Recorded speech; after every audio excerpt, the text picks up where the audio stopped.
मैं पंकज विश्वकर्मा देवानी intermediate college के ऑनलाइन क्लास में आपका स्वागत करता हूं। पिछला एक वीडियो मैंने अपलोड किया हुआ है यूट्यूब पर, जिसमें आपको हाई स्कूल के वास्तविक संख्या के विषय में जानकारी दी गई है। उसी में आगे एक सवाल दिया गया है, बहुत इम्पोर्टेंट सवाल है। सिद्ध कीजिए √5 एक अपरिमेय संख्या है। क्वेश्चन फिर से नोट करेंगे। सिद्ध कीजिए √5 एक अपरिमेय संख्या है। अब अपरिमेय संख्या है तो सीधी सी बात, हम इसे विरोधाभास के नियम से सिद्ध करेंगे।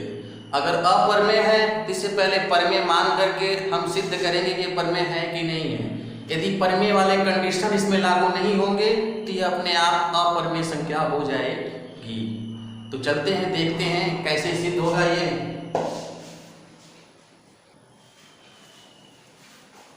माना √5 एक अपरिमेय संख्या है। माना √5 एक अपरिमेय संख्या p/q है, जहां p और q परस्पर अभाज्य धन पूर्णांक हैं। परस्पर अभाज्य धन पूर्णांक हैं। तो √5 बराबर p/q, अगर दोनों पक्षों का वर्ग किया जाए तो हो जाएगा 5 बराबर p²/q²।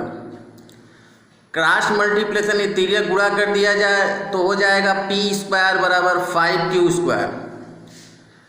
तो चूंकि हम देख रहे हैं कि p² 5q² के बराबर है, इसका मतलब p² जो है वह संख्या 5 से विभाज्य होगा, क्योंकि p² का गुणनखंड है 5।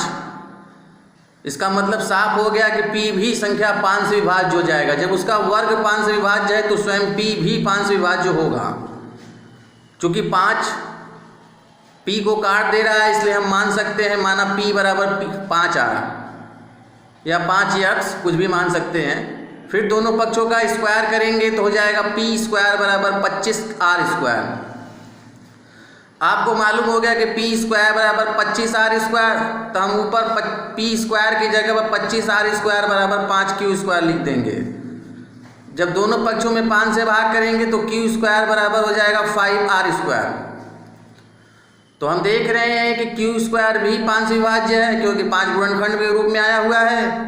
जब q² 5 से विभाज्य है तो q भी 5 से विभाज्य होगा, अर्थात ऊपर p भी 5 से विभाज्य था, नीचे q भी 5 से विभाज्य है। इसका साफ मतलब हो गया कि p और q दोनों 5 से विभाज्य है। जब p और q दोनों 5 से विभाज्य है, इसका मतलब विरोधाभास के नियम से, चूंकि मैंने ऊपर ही आपको बताया था कि यह अभाज्य धन पूर्णांक है, तो विरोधाभास के नियम से यह सिद्ध होता है कि √5 एक अपरिमेय संख्या है।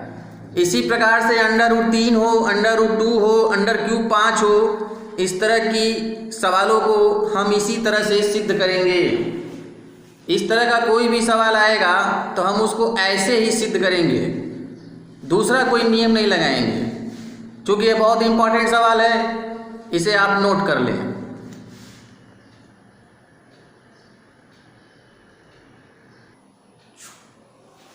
सिद्ध कीजिए कि 3 + √2 एक अपरिमेय संख्या है। अभी तक सिंगल एकल पद था, अब आपका द्विपद आ गया है 3 + √2। इस तरह का कोई भी क्वेश्चन आएगा तो आप इसी तरह से सिद्ध करेंगे। लिख लेंगे सबसे पहले, माना, सबसे आसान तरीका यही है, माना 3 + √2 बराबर r एक परिमेय संख्या है। जब भी कहेगा सिद्ध कीजिए अपरिमेय, आप उसका अपोजिट परिमेय मान के ही लगाएंगे सवाल को। तो जैसे ही आपने माना 3 + √2 बराबर r, तुरंत आप कहेंगे 3 + √2 का होल स्क्वायर बराबर r²। दोनों पक्षों का वर्ग कर देंगे। वर्ग करने के बाद a + b के होल स्क्वायर से खोलेंगे, कहेंगे a² + b² + 2ab बराबर r²। 3 का स्क्वायर करेंगे 9 आएगा, √2 का स्क्वायर करेंगे सीधी सी बात 2 आएगा, यहाँ 3 × 6 √2 बराबर r² हो जाएगा। 9 × 2 = 11 को उधर ले जाएंगे, माइनस में हो जाएगा, 6 को भगा के लेके ले जाएंगे, बटे चला जाएगा। इस प्रकार से हमने देखा कि आ गया हमारा √2 बराबर r² - 11/6। चूंकि आप पहले ही सिद्ध कर चुके हैं कि अंडर रूट के अंदर कोई भी संख्या होती है तो अपरिमेय होती है, और ये हमारा एक परिमेय परमेय संख्या है कि परमेय संख्या में किसी की संख्या को जोड़ी जाए, घटाई जाए, गुणा किया जाए, भाग किया जाए, वो परमेय ही रहता है। तो कोई भी अपरमेय संख्या अपरमेय संख्या के बराबर नहीं हो सकती है, इसलिए इसमें कट का निशान लगाया गया है। नीचे आप आंसर लिखेंगे विरोधाभास के नियम से कोई अपरमेय संख्या किसी अपरमेय संख्या के बराबर नहीं हो सकती है। विरोधाभास के नियम से कोई अपरमेय संख्या किसी परमेय संख्या के बराबर नहीं हो सकती है, इसलिए 3 + √2 एक अपरमेय संख्या है। इस सवाल को लगाने के लिए आप इसी नियम का प्रयोग करेंगे। जब भी दो पद में कोई भी क्वेश्चन आएगा तो आप इसी तरह से लगाएंगे, नोट कर लीजिए।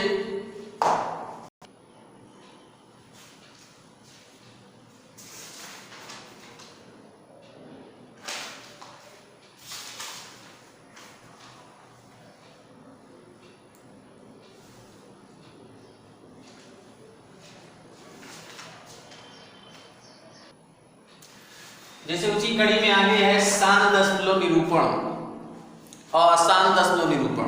तो शांत दशमलव निरूपण किसे कहते हैं?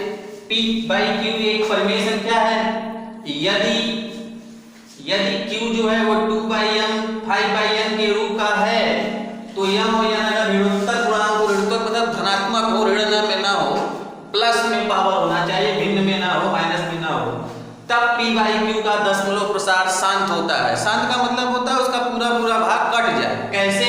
जैसे में लिखा है 7/80।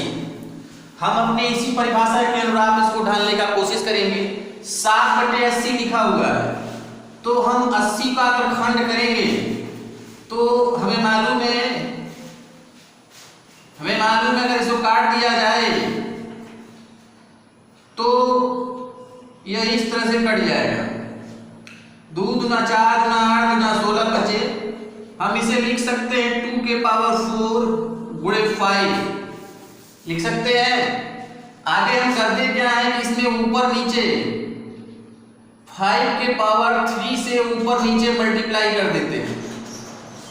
अगर ऊपर नीचे 5 के पावर 3 से मल्टीप्लाई करेंगे तो लाजमी है कि 7 × 5 के पावर 3 का मतलब 125 और नीचे हो जाएगा 2 के पावर 4 × 5 के पावर 4।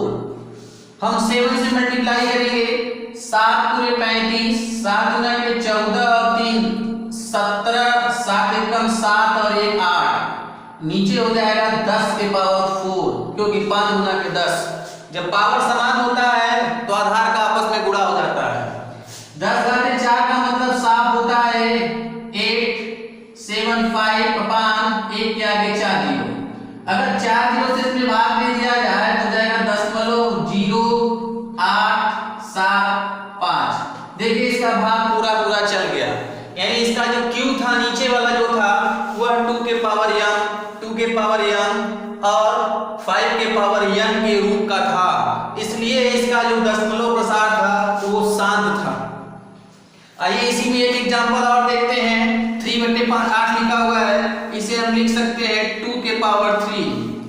नीचे 5 लिखा ही नहीं है जबकि इसी रूप का होना चाहिए, तो हम करते क्या है ऊपर नीचे 5 के पावर 3 से ऊपर नीचे मल्टीप्लाई कर देंगे। जितना पावर रहेगा उसी पावर से गुणा करेंगे। इस प्रकार से हमने देखा 3 × 125/10 के पावर 3 हो गए। अब 125 में हम 3 से गुणा करेंगे, 3 × 5 = 15, 3 × 6 = 7, 3 × 3 नीचे हो गया 1000।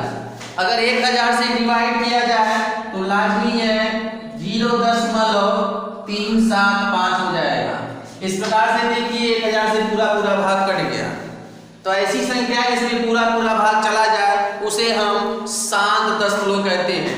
तो ये तो मान लीजिए हमने आपको ट्रिक से बताया। अगर आपको ट्रिक न पता हो तो डायरेक्ट 7 में 80 का भाग दे दीजिए। जब डायरेक्ट 7 में 80 का भाग देंगे तो यही आएगा। अगर डायरेक्ट 3 में 8 का भाग देंगे तो सीधे सीधे यही आएगा। तो उससे पता चल जाएगा कि दशमलव शांत है कि नहीं है। और टेक्निक से मालूम करना हो तो आप ऐसे भी मालूम कर सकते हैं। उसी कड़ी में आसान दशमलव p/q की एक परमेय संख्या है यदि q 2 के पावर m × 5 के पावर n के रूप का ना हो तो उसे आसान दशमलव कहते हैं। उदाहरण के तौर पे अगर 1/5 साथ लिखा हुआ है जिसमें हम दो भाग में डिवाइड ही नहीं कर सकते, उसमें 2 होता तो 5 से गुणा कर देते, 5 होता तो 2 से कर देते, इसमें 2 भी नहीं है 5 भी नहीं है। तो इसका मतलब देखने से ही मालूम चल रहा है कि आसान था ये, क्योंकि 2 होता अगर तो काम हो जाता, 5 होता तो काम हो जाता, मगर 2 और 5 दोनों गायब है। ये 7 लिखा है सीधे सीधे, नीचे 7 लिखा है सीधे सीधे मालूम है, नीचे 13 लिखा हुआ है, 9 लिखा हुआ है, साफ मालूम है कि आसान दशमलव है। लेकिन हम इसको कैसे ज्ञात करेंगे? तो हम ज्ञात करने के लिए करते क्या आएंगे, 1 में 7 का भाग दे देते हैं, 10 भाग नहीं जाएगा, 10 को लगाएंगे, 0 बढ़ाएंगे, 7 एकम 7, फिर हम 0 बढ़ाएंगे, कहेंगे 7 चौक 28, फिर 0 बढ़ाएंगे, कहेंगे 7 गुना के 14, 7 गुणे 56, 7 पूरे 35, 7 सते 49। ये देखिए फिर हमारा 1 आ गया। तो अगर हम भाग देंगे तो हमारा आएगा दशमलव 14285 दोबारा फिर 0 बढ़ाएंगे तो फिर आएगा 14285। यह इस तरह से आता रहेगा। इसे हम 60 में अगर लिखना चाहें तो 60 में हम लिख सकते हैं 0.142857। चाहे तो आप ऐसे लिख सकते हैं, या यदि आप ऐसे नहीं लिख सकते हैं तो 0.14285। आप इसके ऊपर ऐसे बिंदी भी लगा सकते हैं। इसे कहते हैं आसान दशमलव, मतलब इसका भाग कभी पूर्ण रूप से घटेगा नहीं, ये एक ही संख्या बार बार बार बार आती रहेगी। एक क्वेश्चन दिया है मैंने, इसे आप स्वयं लगाएंगे, नोट कर लें।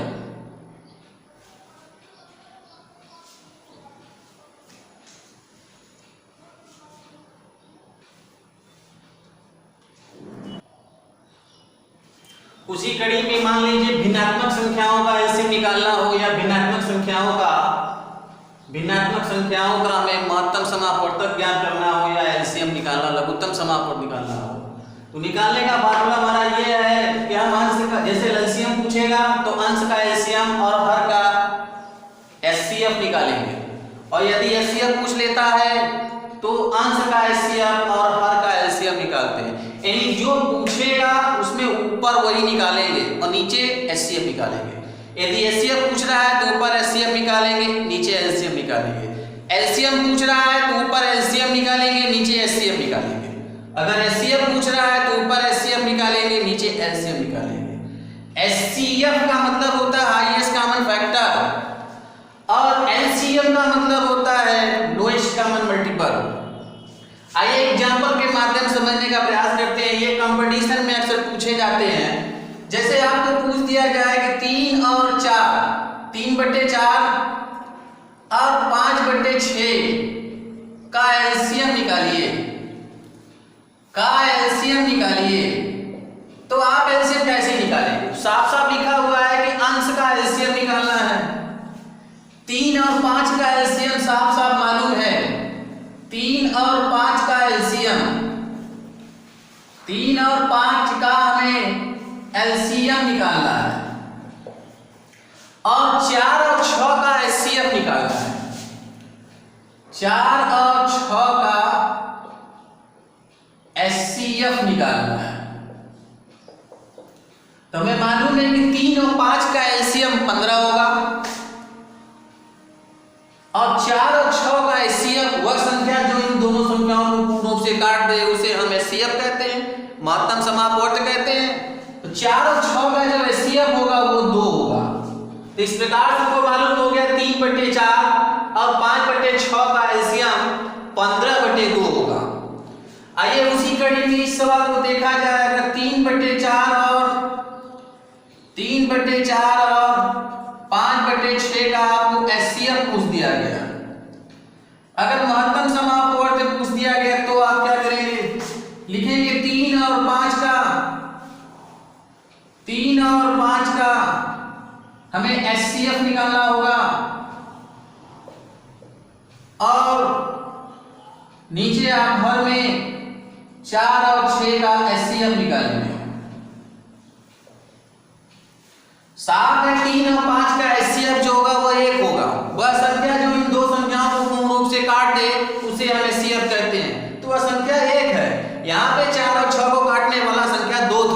इसलिए उसका HCF 2 होगा। मगर यहाँ 3 और 5 को काटने वाला HCF वह संख्या जो है वो 1 है। 1 जो है 3 और 5 दोनों को काट सकता है, इसलिए 3 और 5 का HCF जो होगा वो 1 होगा। और 4 और 6 का जो LCM होगा वो हमारा होगा 12। ये गड़बड़ लिखा है,